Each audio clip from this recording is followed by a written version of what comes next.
Welcome guys, welcome to Edu Home Tax once again. So this is a continuation of our first video for NRI taxation. In the first part of the video, the link is given in the description box for the first part of the video. So the first part was related to NRI taxation, wherein we discussed the normal provision of the Income Tax Act which are related to an NRI. Okay. In the last video, we also discussed at the end that there are certain special provision for certain income of a non-resident which a non-resident can apply for it. So there are normal provisions and there are some special provision, and it is on the option of an NRI to choose between the two. The special provision is contained in section 115 C2I. 115 C2I. So in this video we will discuss these special provisions. So let's start. Now in this video there is a term called specified asset which is going to come again and again. So we need to understand what this specified asset means. Specified asset includes shares of an Indian company. It could be a private company or it could be a public company. So all the Indian companies are covered. So shares of an Indian company, debentures of a public limited company, deposits of a public company. So debenture deposit is only for public company, but shares is related to all the companies, securities of central government and other assets notified. So 115C, there is a definition of specified asset which includes all this. So any income out of these asset, this section is related to that income only. So ये जो special provision है, these are restricted to the incomes which is generated out of these specified assets, and other incomes जो भी होगी, all the other incomes will be governed by the normal provision of the Income Tax Act for NRIs. Now the definition we will cover later on. Let's start with section 115E of the Income Tax Act. 115E says that if a non-resident Indian total income, if NRI's total income includes investment income from specified assets. Specified assets we have already seen. So if there is some investment income from specified asset, if there is long-term capital gain LTCG other than specified asset could be house property, okay, and long-term capital gain of specified assets. So if an NRI's total income includes investment income, long-term capital gain from specified asset, long-term capital gain of other than specified asset, so the tax rate is given here: 20% for investment income, 20% for long-term capital gain other than specified asset, and 10% for long-term capital gain of specified assets. Okay, investment income. What is investment income? If we come in 115C definition, investment income means income derived from foreign exchange asset. So any foreign exchange asset, if you derive any income out of it, it is called investment income. Now what is foreign exchange asset? Foreign exchange asset means any specified asset.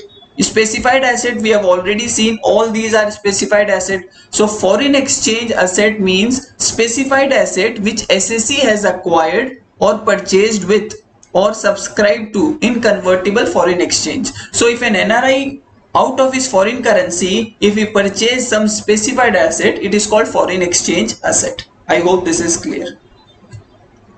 Okay, so 115E says if NRI's total income include investment income from specified asset, this investment income does not include dividend. Please note, investment income does not include dividend income. Dividend income को छोड़ के. So if total income include investment income, LTCG, long-term capital gain from specified asset, and long-term capital gain from other specified asset, so these rates will follow. Okay. Now there is a condition in section 115D. Now 115D says no expenditure or allowances will be allowed from these income. इन तीन में से आपको कोई भी no expenditure or allowance will be allowed further. Only directly we will apply 20%, 20%, 10%. No expenditure. Chapter 6 से deduction. So if you have only investment income and long-term capital gain, chapter 6 से deduction will not be allowed. Okay, if you have other than these Other than these three, any other income if you have, you can claim chapter 6A deduction from that income. Indexation is not allowed from capital gain. Indexation is second proviso to section 48. So second proviso to section 48 is not available. I hope this is clear. Moving next.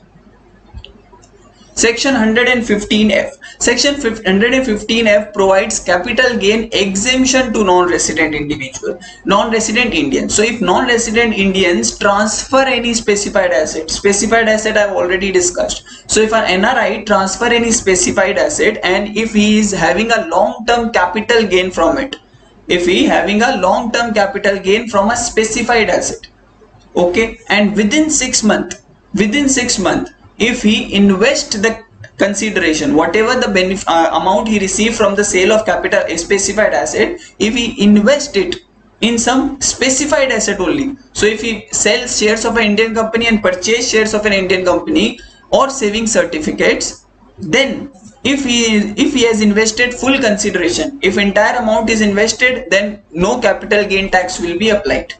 But if he has invested only part of the consideration, then proportional capital gain will be exempted. I hope this is clear.